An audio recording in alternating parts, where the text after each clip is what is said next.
안녕하십니까. 마켓앤센 증시로 다시 인사드립니다. 최혜린입니다. 스페인의 신용등급이 피치사에서 한 단계 강등됐다는 소식에 뉴욕 증시는 120포인트가량 하락하면서 3대 지수가 모두 1% 내외로 밀리면서 주말장 마감이 됐습니다만은 우리 증시 오늘 모두 다 양시장 플러스를 달고 출발했고요. 지금 상승폭이 어느 정도 키워진 상태에서 유지가 되고 있습니다. 외국인들도 확실히 덜 팔고 가끔씩 장중에 사주는 모습까지 보여줬었는데요. 오늘 좀 끝까지 매수세가 유지가 돼서 좀 많이 사줬으면 하는 바람이 있습니다. 어쨌거나 지수는 1630에는 좀 안착을 시도하는 듯 보이는데요. 지금 지수 수급과 연동해서 다시 한번 살펴보겠습니다.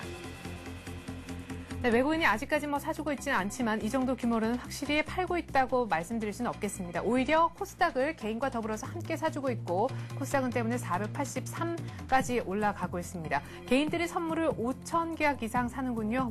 외국인들도 만만치 않게 팔아주고 있긴 합니다만은 오늘 프로그램이 차익 거래가 한 600억, 비차익이 약간 230억, 총 프로그램은 850억 유입이 되고 있습니다. 자, 베이시스도 많이 개선돼서 콘텐고로 올라와 있는 아침이고요. 코스피는 1630선, 오늘 아침 개장 지수 포인트는 1625포인트였습니다. 자, 업종별로 분위기를 간단하게 볼게요. 자, 의료정밀 업종 역시 발빠르게 움직여주고 있고 삼명옵틱스가 5% 급등하면서 업종별로 상승률이 높아 보이는군요. 오리온도 오늘 주당 9,000원 정도 오르고 있고 농심도 한 4,000원, 롯데칠성이 2% 정도 올라주고 있습니다. 운수 장비 쪽 자동차를 보겠는데요. 미포조선 정확하게 20만 원입니다. 아까 20만 500원까지 저희가 한번 확인을 시켜드렸었고요. 주당 2,500원 또 오르면서 역시 현대모비스가 무서운 기세로 올라가고 있습니다. 미포조선도 주당 1,500원 정도 올라가고 있고 오늘 쌍용차가 이미 상한가에 들어가 있는 상황입니다. 세원전공 2% 상승하고 있고요. 현대중공업도 미포조선과 마찬가지로 1% 내외로 오르고 있습니다. 자, 그리고 현대차도 오늘 강보합 정도로 13만 8,500원, 지난주 겨우겨우 플러스 시켰는데 오늘 상승세 유지하고 있습니다. 기아차도 절대 떨어지지 않는군요. 3만 1,400원까지 올라가면서 전고점 계속해서 시도를 해주고 있습니다. 조선해양 쪽도 분위기가 나쁘지 않은 것 같고요. 한일 이화라든가 작은 자동차 종목들도 오늘 나쁘지 않은 흐름을 보여주고 있습니다. 건설업 정도 분위기를 한번 보죠. GS건설도 2.6%, 대림산업 이제는 이 정도면 저가 메리트가 분명 생겼다라는 소식에 3% 급등하고 오늘 아침 2% 한 2거래일 동안 또 5% 정도 올라와주는 것 같습니다. 낙폭이 깊었던 건설업종도 어느 정도는 상승을 시켜주는군요. 일부 제지 종목들도 분위기가 나쁘진 않은 것 같습니다. 철강금속 섹터가 오히려 오늘 아침 좀 약한데요. 포스코는 오늘 다시금 하락 반전돼서 46만 8,500원으로 주당 3,500원 하락해 있습니다. 고려아연은 주당 500원 정도 올라 있고요. 현대제철은 부합 정도로 철강금속은 오늘 지수 상승과는 무관하게 오히려 숨을 좀 골라주고 있습니다. 자, 항공주들의 움직임이 조금 궁금한 그런 상황인데 대한항공은 2% 급락합니다. 유가는 오히려 좀 주춤하면서 유가는 사실 앞에 계속해서 연이어서 급등을 했었었죠. 환율도 또한 다시금 도와주지 않는 그런 상황 속에서 항공주가 또 많이 급등한 데 따른 상승분을 오늘 아침 토해내고 있는 그런 상황인 것 같습니다. 자, 에스텍스 페노션도 오늘 아침에 좀 조용하고요. 아시아나항공도 대한항공과 더불어서 상승폭을 반납하고 있는 그런 상황으로 보여집니다. 조선선제는 3% 급등을 해주고 있고요. 두산중공업과 인프라코어를 한번 확인을 해보죠. 두산인프라코어는 오히려 주당 100원 정도 내리고 있습니다. 금융섹터들을 한번 보죠. 자, 금융섹터 사실 은행주가 다 글로벌 섹터에서는 별로 좋지 못했었는데 오늘 우리 장에서는 금융주가 딱히 나쁘지 않은 그런 흐름입니다. 증권주도 지수가 올라가니까 나쁘지 않은 모습을 보여주고 있습니다. 자, 그리고 저희가 전기전자 섹터 정도만 확인을 한번 해봤습니다. 좋겠는데요. 삼성전자는 조용합니다만 LG 삼성테크인이 오늘 아침 10만 3,500원까지 올라와주고 있습니다. LS산전이 3% 급등하고 있는데 오늘 아침에 전기차 관련 섹터가 모두 다 움직이고 있습니다. 금호전기도 1% 이상 상승하고 있고 LG디스플레이가 추가적으로 더 오르고 있습니다. 하이닉스는 대규모 시설 투자 계획 내놓았다가 오히려 1.3% 홀로 급락을 하고 있네요. 25,000원 초반까지 밀려 내려왔습니다. 네, 현재 코스피는 1629, 오늘 이 정도에서 좀 왔다 갔다 하지 않을까 싶습니다. 특별한 악재가 나오지 않는 한은 말이죠. 자, 지금 이제는 수급 특징주를 한번 알아보러 가겠는데요. 이재광 한맥투자증권 상무를 불러보겠습니다. 안녕하세요. 네, 안녕하십니까. 네, 오늘 코스피가 1630, 스페인 때문에 좀 흔들릴 줄 알았는데 장 초반부터도 아주 견조한 흐름 보여주고 있네요. 네, 그렇습니다. 지난 주말을 마감했던 뉴욕 증시가 소폭 하락하는 모습을 보였습니다만 그러나 그 전날 목요일장의 상승폭에 비해서는 하락폭이 크지 않다는 소식, 그리고 미국 시장을 포함한 유럽 증시도 이제 최악의 상황은 벗어났지 않냐 하는 인식이 주말을 넘긴 국내 시장에는 오히려 크게 하락으로 작용하지 않는 그런 모습을 보였습니다. 자, 이제 오늘 한 주간을 시작하는 월요일장이라는 의미보다는 또 5월을 마감하는 마지막 날이죠. 계절의 여왕이라 할 수 있는 5월, 참 어려운 국면을 국내 시장에서도 보였습니다만 이제 5월이 지나고 난 6월부터는 좀 더 나아지지 않을까 하는 전망은 나오고는 있습니다만, 그러나 너무 아직도 안심하기에는 좀 이런 국면이 아닌가 이렇게 생각이 됩니다. 현재 장이 시작되고 한 40분이 지난 9시 40분을 가리키고 있는데요. 코스피 시장은 한 6포인트 상승하고 있고 코스닥 시장은 4.9포인트. 오늘 코스피 시장보다는 코스닥 시장이 상대적으로 강한 그런 모습을 보여주고 있습니다. 네. 그것은 6월 내내 코스닥 시장이 오히려 강할 모습을 보일 가능성도 크지 않을까 하는 전망을 해보는데 그 이유에 대해서는 제가 설명하는 그 이후에 지금부터 이 이후에 설명하는 상황을 들어보신다면 어느 정도 이해가 되시지 않을까 이렇게 생각이 되고 있습니다. 따라서 우리 최영국께서도 언급해 주신 바와 같이 해외 증시의 약세 속에서도 국내 증시가 강한 모습을 보여주고 있는데, 그러나 그 탄력도에는 역시 제한적일 수밖에 없지 않나 이렇게 생각이 되고 있습니다. 자, 오늘 세력들 기관과 외국인의 동향을 살펴보기에 앞서 해외 증시부터 한번 먼저 살펴보도록 하겠습니다. 예. 자, 먼저 미국으로 한번 가보도록 하겠습니다. 지금 여러분이 화면에서 보고 계시는 것이 다우존스 공업지수의 일봉 차트의 모습입니다. 자, 보시다시피 지난 주말 금요일장 마감을 소폭 하락하는 모습을 보였습니다. 100포인트 넘게 하락했습니다만 지난 목요일장의 장대 양봉 조금 더 확대해 볼까요? 이것을 조금 더 확대해 보시면 보시다시피 지난 목요일장에 300포인트가 넘는 장대 양봉에 비해서는 그렇죠, 절반 수준을 하회하지 않는 그런 모습을 보였다는 점이 국내 시장에 오늘 크게 하락하지 않는 그런 요인이지 않나 이렇게 생각이 됩니다.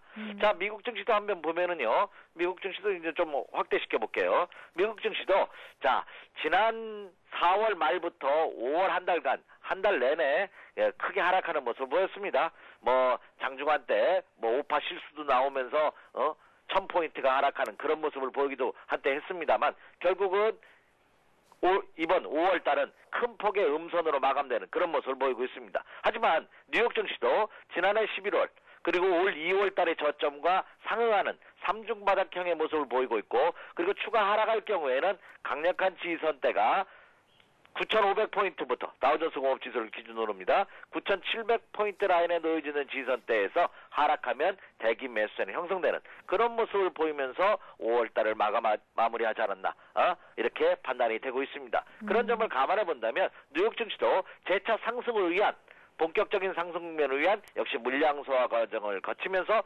변동성이 좀 더 강한 그런 시장이 6월 달에도 예상되고 있지 않나 이렇게 생각이 됩니다. 자, 오늘은 뉴욕 증시뿐만 아니라 동남아 주변 증시도 한번 같이 보도록 하겠습니다. 자, 일본 증시입니다. 현재 일본 증시가 소폭 하락하는 그런 모습을 보이고 있죠. 하락 출발했다가 소폭 상승했다가 지금 소폭 하락하는 그런 모습입니다. 자, 일본 증시도 한번 보시면은요, 진짜 지난 일본 증시는 4월 달부터 2달 연속 하락이죠. 특히 5월 달에 하락폭이 굉장히 큽니다. 그런데 이미 지난해 연말 11월 말 12월 초에 찍었던 저점 라인, 그러니까 니케이 지수로 본다면 9,100포인트에서 200포인트 라인은 뭐 지지선대가 형성되고 있지 않냐 하는 그런 인식이 들고 있는 것 같습니다. 그리고 단기적으로 급락에 따른 반발 매수세가 형성될 가능성이 높기 때문에 하락은 두려워하지 않는 것 같아요. 다만 상승은 좀 더 다르죠. 지금 보시다시피 상승할 때마다 층층시하죠. 올라갈 때마다 이미 5월 중순, 5월 초순에 걸쳐져 있는 이 매물을 단숨에 돌파하기는 어렵습니다. 그렇다고 본다면 역시 일본 증시도 이렇게 6월 달은 변동성이 있는 흔들어대는 무슨 뭐 CF에 뭐 흔들어 주세요 하는 CF가 한 10여 년 전에 있었던 걸로 여러분도 기억하실 겁니다만 역시 시장도 좀 흔들어대는 6월이 되지 않을까 하는 생각을 가져봅니다. 자, 또 동남아 시장에서 또 영향의 큰 중국 시장 한번 보죠. 역시 중국의 파워가 지난주 세계 시장을 그래도 지켰지 않나 이렇게 생각이 됩니다. 뭐 유럽 채권을 매수한다 하는 소식과 함께 급등락을 하는 모습을 보였는데 중국의 역량이 다시 한번 입증된 모습이 아닌가 이렇게 판단이 되는데, 중국 시장도 지난 4월부터 하락을 했죠. 그래서 5월 달까지 2달 가까이 급락을 보였습니다. 중국 증시도. 근데 이제 지난 5월 21일 날 찍었던 중국 상해 지수를 기준으로 본다면 2,481포인트 이 저점입니다. 2,481포인트가 저점 어느 정도 확인된 듯한 그런 모습을 보여주고 있습니다. 그러나 역시 중국 증시도 그냥 다이렉트로 수직 상승하기에는 어디부터 2,800포인트 이상부터는 또 매물벽이 강하게 자리 잡고 있기 때문에 역시 올랐다 내렸다 하는 과정이 예상되고 있지 않나 이렇게 판단이 되고 있습니다. 그렇다면 해외 시장의 흐름을 보면 어떤 느낌을 받습니까? 6월 달은 조정을 두려워할 필요는 없다 이거죠. 네. 다만 상승 시의 추격 매수는 서두를 필요가 없다는 것이 해외 증시의 모습에서 나타나고 있지 않나 이렇게 생각이 되고 있습니다. 자, 국내 증시도 한번 보도록 하겠습니다. 국내 증시, 국내 코스피시장 일봉 차트의 모습을 한번 띄워주시죠. 네, 지금 보시는 것은 이제 국내 시장입니다. 국내 시장도 마찬가지죠. 지금 이것을 제가 조금 더 확대해 볼까요? 길게. 자, 한번 보시면은 예, 지난해 연말 11월, 12월, 올 2월 그리고 지난주 예, 이 모습을 보시면서 차트를 본다면 1550포인트 라인에 어느 정도 지선 형성되어 있는 듯한 그런 모습입니다. 이것이 제가 진바닥이다, 진정한 바닥이다 이렇게 말씀은 드리지 않았습니다. 하지만 하나의 바닥, 가바닥으로서의 역할은 할 것이다라는 말씀 드렸죠. 그렇다고 본다면 역시 국내 시장도 이제 1650포인트 진입 앞두고 있는 시점이기 때문에 흔들어대는 모습입니다. 이 라인부터는 이제 1700포인트 라인까지가 1차 저항선 대, 그리고 역시 1750포인트 라인이 2차 저항선대를 남겨놓고 있기 때문에 국내 시장도 역시 좀 더 6월달은 올랐다 내렸다 하는 지그재그 패턴의 모습이 예상되고 있지 않나 이렇게 생각이 됩니다. 오늘은 한 달을 마감하는 5월의 마지막 날이기 때문에 모처럼 제가 월봉의 패턴을 한번 보여드릴게요. 네. 지금 보시는 것이 주가지수 월봉입니다. 혹여 초보 투자자분들이나 일봉의 패턴만을 주로 보시는 분들이라면 이 월봉의 패턴도 한 번씩은 보시기 바랍니다. 특히 월봉이니까 월에 한 번 정도는 한번 보셔야 됩니다. 월봉의 흐름을 보면은요, 네. 시장의 흐름이 어느 정도 보입니다. 왜냐하면 한번 보세요. 지난 4월 달부터 4주 가까이, 8주 가까이 두 달이니까요. 1600포인트를 추구를 해서 저점은 1550, 고점은 1700포인트 라인에서 움직이는 모습을 보였습니다. 자, 그렇다면 이 횡보 국면이 1차 상승 이후에 기간 조정의 모습을 보여주고 있기 때문에 이 기간 조정은 굉장히 긍정적입니다. 그리고 또 하나 1550포인트가 설사 붕괴된다 하더라도 최악의 경우 네. 1550포인트가 붕괴된다 하더라도 그 다음에 1500포인트 이하부터 1400포인트 라인까지는 더 강력한 지지선이 형성되고 있습니다. 이것은 지난 2006년부터 형성됐던 지지선 라인이 강하게 형성되고 있기 때문에 1500포인트 이하에서는 좀 더 강력한 지지선이 형성되고 있다고 보시면 됩니다. 그렇다고 본다면 지금부터 이 조정은 투려할 필요 없지 않나 이렇게 생각이 됩니다. 월봉을 보시면 지난 2009년 초에 하락 패턴이 마무리되고 상승 1차 국면, 횡보 2차 국면, 그리고 상승의 3차 국면을 남겨놓고 있는 국면이다 이거죠. 그래서 그 사이의 변동은 크게 우려할 필요 없이 이 변동은 매수의 변동으로 생각하셔도 좋지 않을까 생각이 됩니다. 이 월봉보다 조금 짧게 주봉을 한번 보도록 하겠습니다.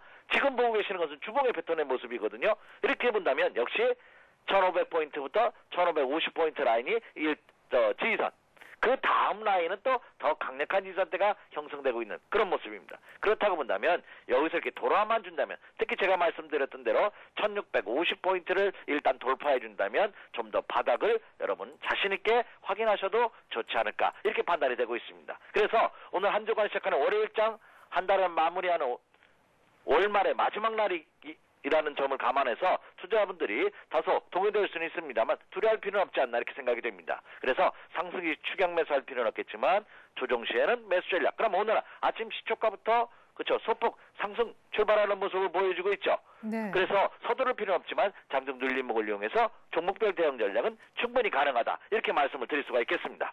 예, 그렇군요. 그래요.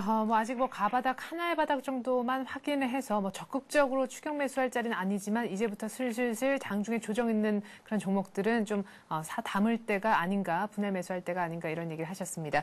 자, 이제 5월을 마감하기도 하고 또 이제 지난 한 주 수급이 어땠는지 한 주간 수급 동향을 싹 정리해 볼 수 있는 타이밍이 온 것 같습니다. 지난 한 주간 외국인과 기관의 움직임 어떠했는지 궁금한데 외국인의 움직임은 지난주 후반 들어서 조금씩 좋아졌지 않습니까? 네, 그렇죠. 네. 지난 일주일 동안의 기관과 외국인 이들 세력들은 어떤 움직임을 보였는지 한번 살펴드리도록 하겠습니다. 자, 지난 일주일 동안 국내 코스피 시장에서 기관과 외국인의 매매 동향을 보면 외국인 투자가들은 현대모비스, LG전자, 현대건설, 기아차, SK에너지를 매수했고요. 국내 기관 투자가들은 하이닉스, 포스코, LG 디스플레이, 현대제철, 삼성전기를 매수하는 모습을 보였습니다. 특징이 뭘까요? 예, 그렇죠. 지난 제가 수요일장에서도 이 시간을 통해서 언급을 해드렸습니다. 그 모습을 보면, 지난 금요일이었죠? 지난주로 마감한 금요일장에서 언급을 해드린 바와 같이 코스피 시장에서 기관과 외국인들 물량은 많지는 않습니다. 적극적으로 매수에 들어오고 있지는 않지만 업종 대표주를 매수하고 있다는 점이 코스피 시장에서 특징이다. 이렇게 말씀을 드릴 수가 있겠고요. 네. 자, 코스닥 시장 종목도 한번 보도록 하겠습니다. 자, 코스닥 시장의 기관과 외국인의 매매 동향을 보면 외국인 투자가들은 주성엔지니어링, 성광밴드, 성호하이텍, 태광, 게임빌을 매수했고요. 국내 기관은 셀트리온, 네오이즈 게임즈, 디지텍 시스템, 신화인터텍, 에이스 디지텍을 매수했습니다. 역시 코스닥 시장 종목군들도 특이하게 새로운 종목은 나타나고 있지 않습니다. 네. 물론 외국인 투자가들이 게임빌 같은 종목군들 이런 것들은 워낙 그동안 많이 하락했기 때문에 소폭 입질 배팅이 들어오고는 있습니다. 양은 크진 않습니다만. 그러나 이 게임비를 제외한 대부분의 종목군들은 어때요? 기존에 그들이 관심을 가졌던 지난 4월 달에 관심을 가졌던 종목군들을 계속 조금씩 매수하는 그런 모습이 나타나고 있다는 거죠. 그렇다면 기관과 외국인 투자가들이 코스피 시장과 코스닥 시장, 국내 시장에서의 특징을 보면은 역시 기존 전통 매수했던 우량주를 중심으로 해서 입질 배팅에 나서고 있지 않나 하는 느낌을 강하게 주고 있다. 이렇게 말씀을 드릴 수가 있겠습니다. 네. 지난주에는요, 이제 슬슬 조정받으면 이런 종목들을 한번 관심을 가져보십시오. 혹은 이번 주 안 되면 다음 주, 그러니까 지금은 이제 이번 주네요. 에도 매수 관점 아마 좋겠습니다라고 얘기하신 종목이 한전기술하고 삼성 SDI였던 걸로 기억을 하는데요. 네네. 오늘은 어떤 종목에 대한 말씀을 하시려고 하시는지요? 예, 지금 저 부스에 계시는 우리 PD 방송 관계자분들이 아주 좌불안석이실 겁니다. 시간이 없다고 하니까 네. 빠르게 한번 진행하도록 하겠습니다. 네. 자, 오늘도 두 종목을 했는데요. 지난주와 마찬가지로 첫 번째 종목은 한전기술입니다. 역시 지난주에 언급해드리면서 금주까지 한번 노려보십시오 하는 말씀 드렸죠. 왜? 지금은 6월달 장세는요. 자, 내일부터 시작되는 6월달 장세는 지수가 크게 움직이거나 크게 하락하는 것보다는 어떤 박스권 틀에 갇혀있는 움직임이 보일 가능성이 높기 때문에 종목별 매매 전략이 좋습니다. 이 한전기술도 뭐 한국전력 계열사라는 것은 여러분 뭐 사명에서도 알 수 있다시피 계열사고요. 국내 유일의 원자력 발전 설계 업체라는 말씀 이미 드렸습니다. 그리고 2분기에는 실적 호전이 예상이 되고 있고요. 또한 충분한 가격 조정으로 가격 메리트가 부각되고 있다는 거죠. 저는 한 85,000원 전환 시점, 지난주에는 84,000원대를 말씀드렸는데 금주는 85,000원대도 충분하지 않을까. 여러분 화면에 보시다시피 연초 1차 급등한 이후에 계속해서 기간 조정의 모습을 보여주고 있다는 점입니다. 지난 연초부터 계속해 기간 조정을 모습을 보여주고 있기 때문에 가격 메리트는 충분한 모습이 아닌가 이렇게 생각이 되죠. 그래서 오늘 마이너스 조정을 이용해서 그렇죠? 85,000원 전환 시점에서 한번 노려보시기 바랍니다. 이렇게 말씀을 드리고요. 자, 두 번째 종목은 좀 가벼운 종목으로 한번 또 선정했죠. 현대 HNS입니다.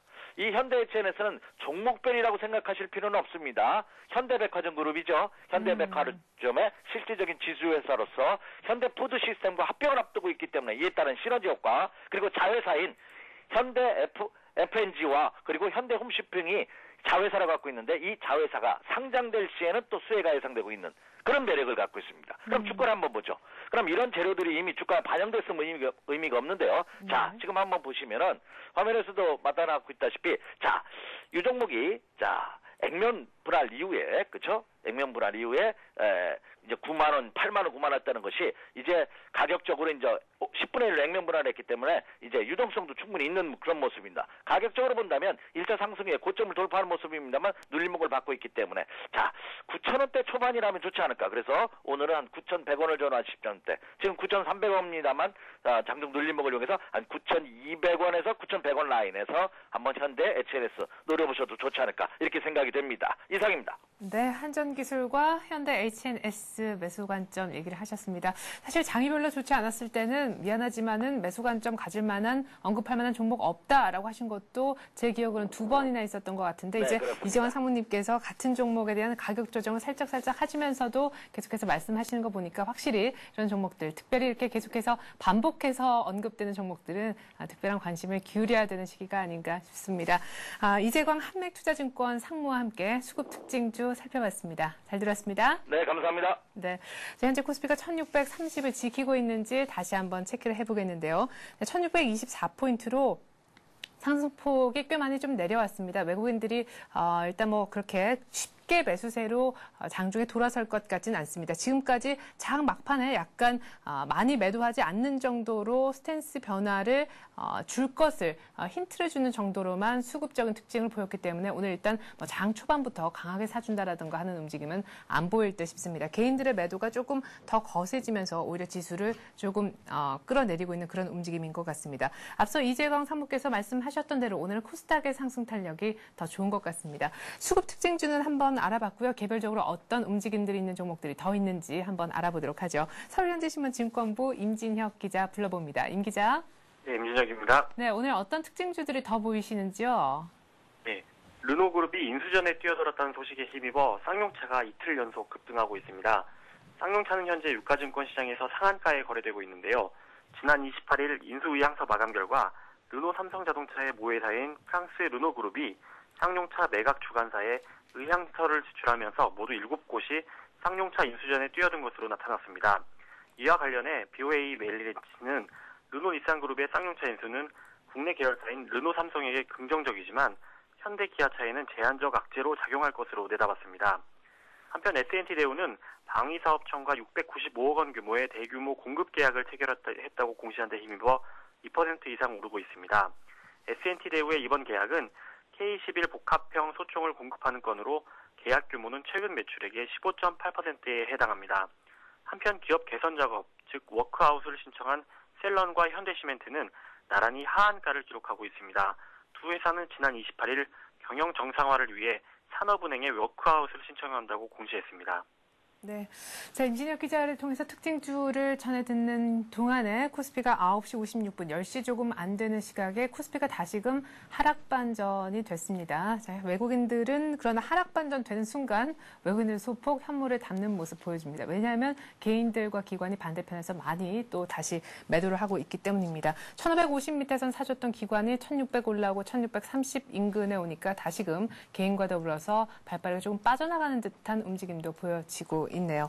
자, 일단 6월 증시 1630은 지금 보시다시피 1차적으로 좀 저항이 느껴지는 시점이고 올라간다 해도 1650, 70 계속해서 이평선들이 기다리고 있기 때문에 저항에 부딪힐 것이다. 결국 박스권의 가치는 6월 장세가 펼쳐질 것이다. 이런 분석들이 많은데 국내 주요 증권사에서는 리포트를 통해 어떤 얘기를 하고 있는지 임진혁 기자 입을 통해서 한번 들어보도록 하겠습니다. 한번 정리를 해봐 주시죠.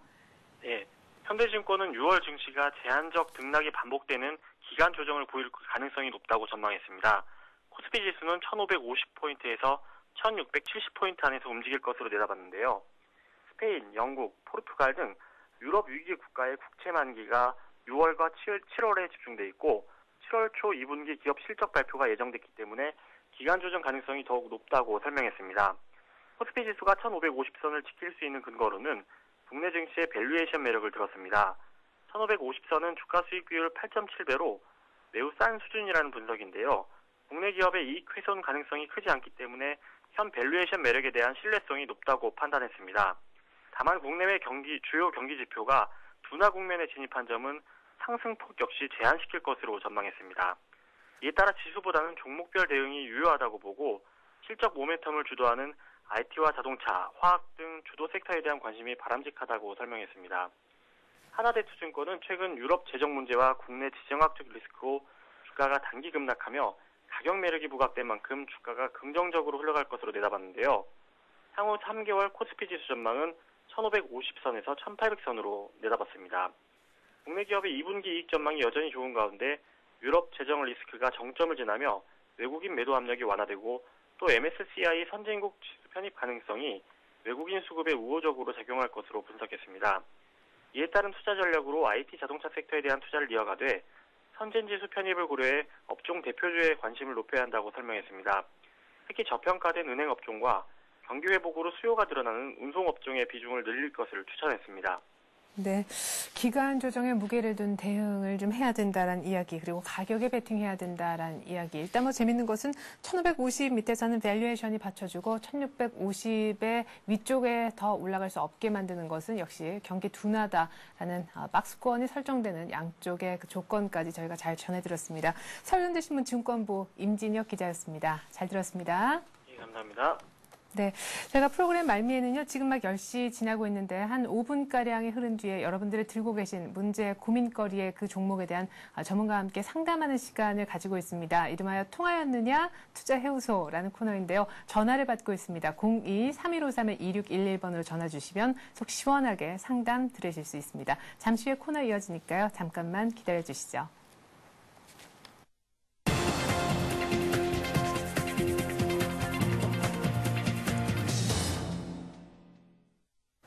네, 관심 종목 체크 시간입니다. 앞서서 이제 패널에 출연해서 얘기했었던 그 종목 개장한 이후에도 매수를 해볼 만한 것인지 다시 한번 알아보고 있습니다. 필요하면 전화 연결까지 다시금 시도를 하고 있는데요.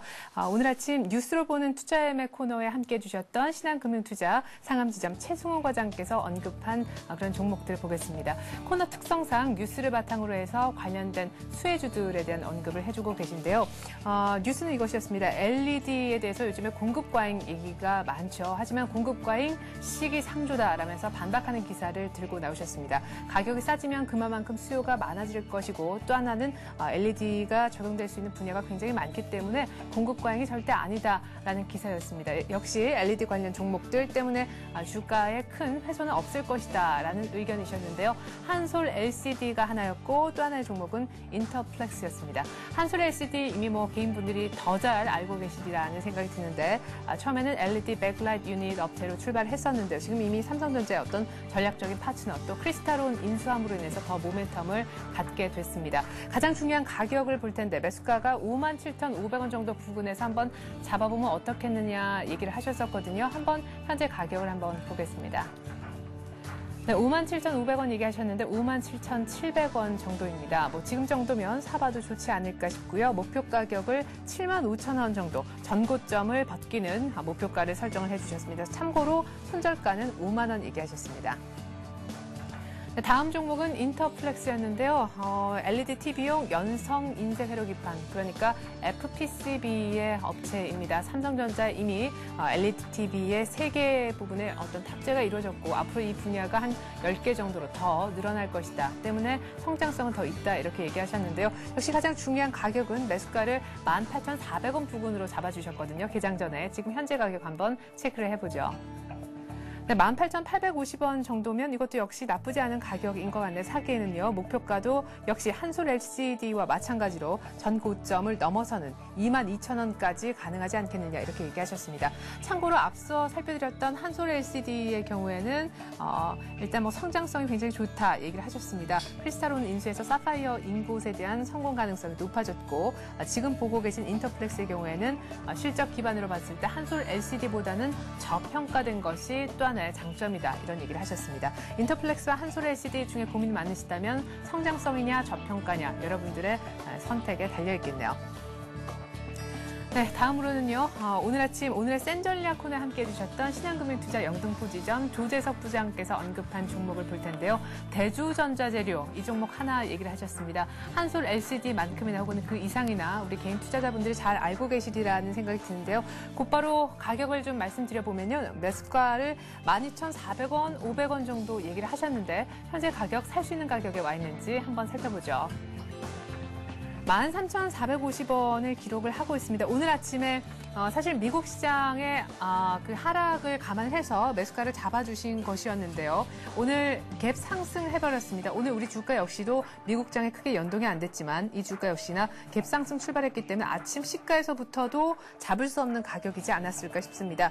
전고점 부근은 15,000원을 목표 가격으로 제시를 하셨는데 말이죠. 어쨌거나 차트적으로는 올라갈 수밖에 없는 분위기. 하지만 문제는 오늘 아침 잡기도 전에 오늘 주가가 뛰었다라는 것에 이제 문제가 좀 있겠습니다. 전화 연결을 한번 해보고요. 계속해서 갈 주가라면 조금 다시 눌렸을 때 사는 것이 맞는 건지 지금이라도 안 사면 더 다시는 매수의 기회가 오지 않는 것인지 알아보도록 하겠습니다. 신한금융투자 영등포지점의 조재석 부장입니다. 안녕하세요. 예, 안녕하십니까? 네, 부장님 오늘 아침에 출연하셔서 말씀하셨던 대주전자재료 너무 많이 뛰네요. 예. 지수는 지금 보합세를 기록하는데 오늘 지금 5%나 이렇게 오르고 있어서 네. 매수기를 좀 자체를 못한 것 같은데요. 전반적으로 오늘 또 보면 기관의 매수세가 좀 유입이 되는 걸로 추정이 되고 있고요. 그다음에 거래량도 지금 현재 수준으로 보면은 뭐 그렇게 많이 느는 상태가 아닌 양호하게 이렇게 늘고 있기 때문에 기관이나 외국인들의 지속적인 관심이 좀 기대는 할 수 있겠고요. 좀 가격적으로 이제 뭐 제가 12,400원을 아침에 그 제시를 해드렸었는데 지금 13,500원이기 때문에 추격 매수보다는 좀 지켜보시다가 오후 정도나 내일 정도 조정 받을 때 13,000원 정도로 이렇게 매수 가격을 조금 올리시면 좋을 것 같습니다. 네, 알겠습니다. 오늘 아침에 지금 좀 따라잡는 것은 무리가 있겠고 오후장이라든가 내일이라든가 약간 더 조정이 나오면 오늘 아침에는 12,000원대 중반 얘기하셨지만 그것보다는 조금 높은 하지만 현재가보다는 약간 더 조정이 있었던 13,000원대 정도에서 대주전자재료 잡아보자 이렇게 얘기하십니다. 역시 목표가는 전 고점 부근이 15,000원이었다는 거 제가 대신 말씀을 드리죠. 이렇게 해서 대주전자재료에 대한 의견 다시 한번 여쭤봤습니다. 신한금융투자 영등포지점 조재석 부장과 함께했습니다. 부장님 감사합니다. 예, 감사합니다.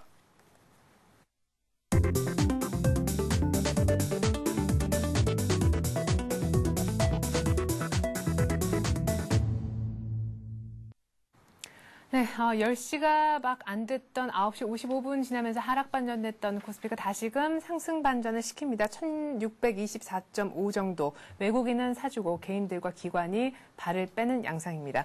코스닥은 상승세 유지하고 있네요. 지금부터 종목 상담 시작하겠습니다. 투자요소 코너는요. 오늘도 변함없이 다음 카페 투자클럽앤증권 아카데미의 정양환 시사부과 함께하겠습니다. 안녕하세요. 안녕하십니까? 네. 앞서 제가 예고해드린 대로 전화 받고 있습니다. 02-3153-2611번으로 전화 주시면 종목 상담 해드리겠습니다. 먼저 첫 번째 전화부터 받아보죠. 안녕하세요. 네, 안녕하십니까. 네. 어떤 종목 들고 계십니까? 호남석유고요.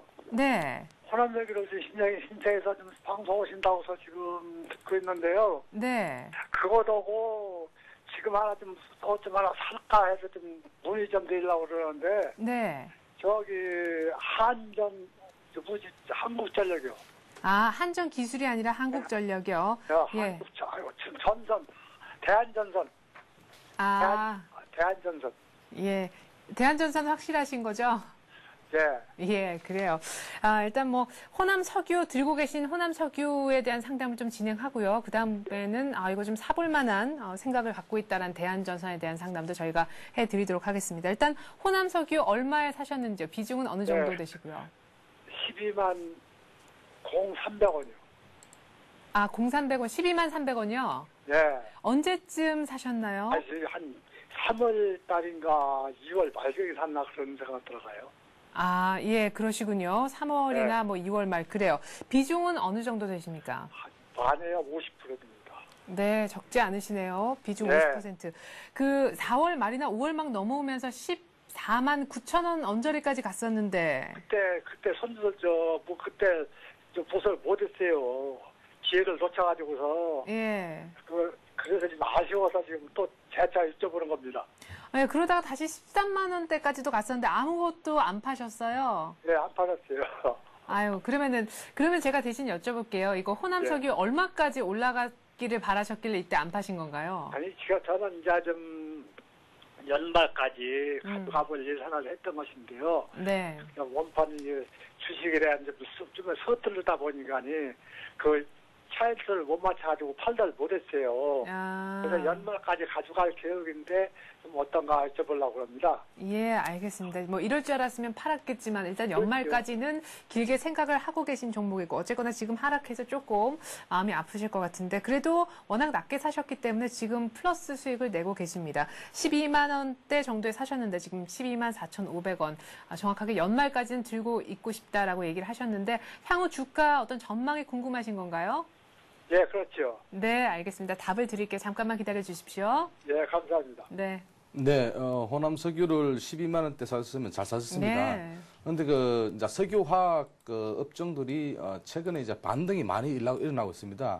그런데 오늘은 좀 조정을 받는데요.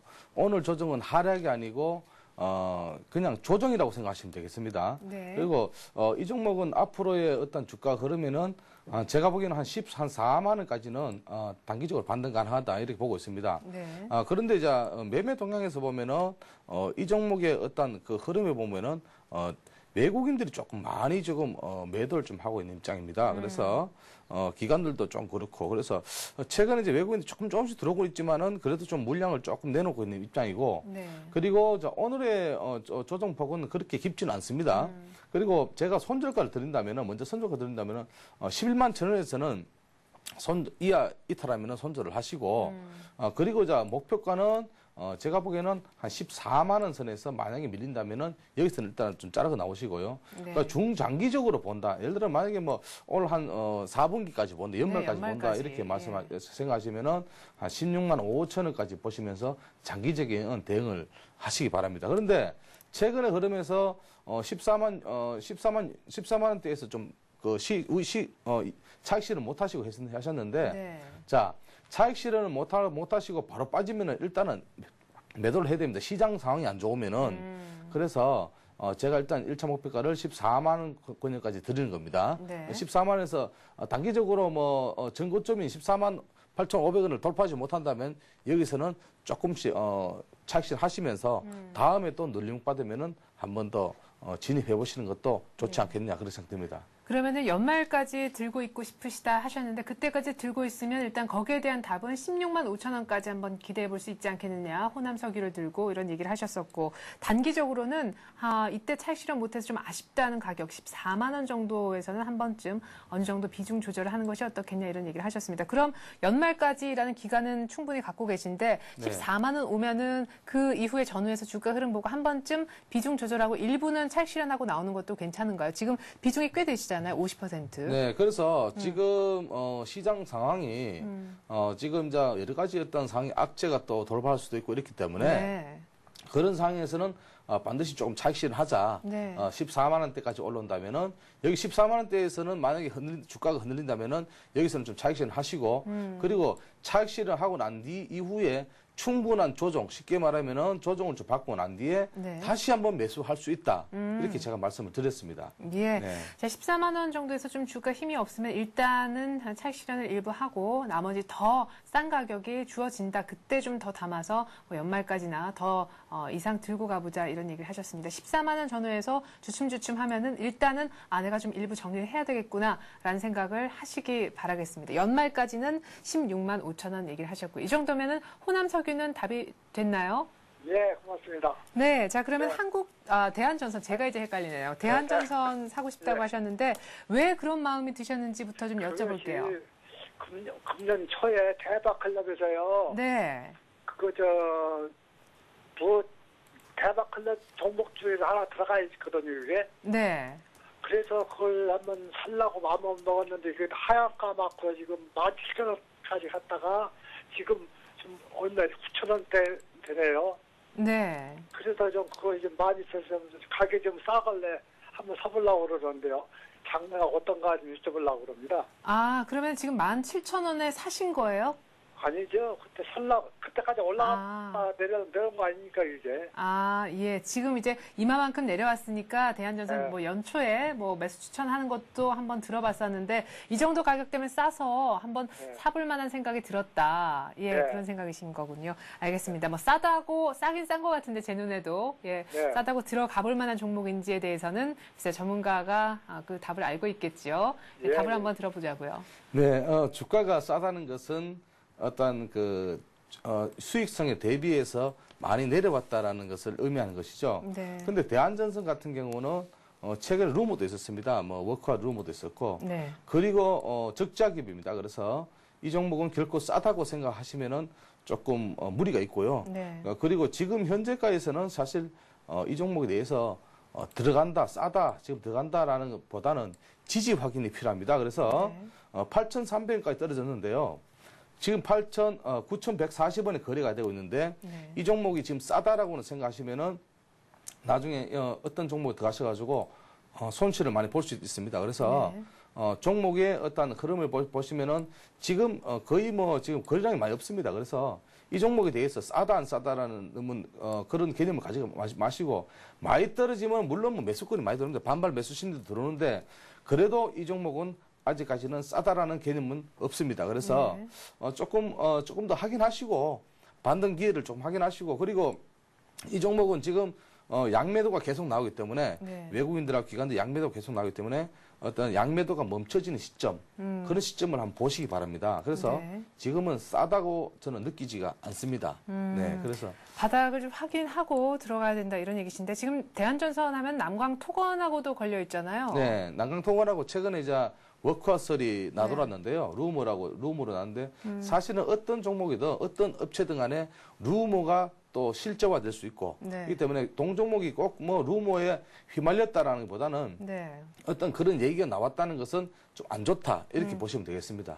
예, 그러면 네. 일단은 뭐 지금은 들어갈 타이밍이 아니다라고. 네, 보시는 지금 거예요. 관망을 좀 하시는 게 좋겠습니다. 네. 네, 뭐 지금 기관과 외국인 수급도 딱히 좋지 못한 그런 상황 속에서 뭐 남광토건을 원크아웃 뭐 한 해 만에 지금 안 좋은 루머까지 들어와 있는 그런 상황입니다. 뭐 주가가 흐르긴 했습니다만 향후 더 흐를 수도 있기 때문에 여기가 바닥이다라고 전문가의 눈에도 확신이 들지 않는 그런 종목이다 이런 얘기를 하십니다. 대한전선 그런 얘기를 들으니까 저도 그 얘기 듣고 사기는 좀 쉽지 않을 것 같은데 어떤 생각 드시는지요? 네, 저 감사합니다. 진짜 저는 진짜로 주식에 대한 것은 너무 무식해서요.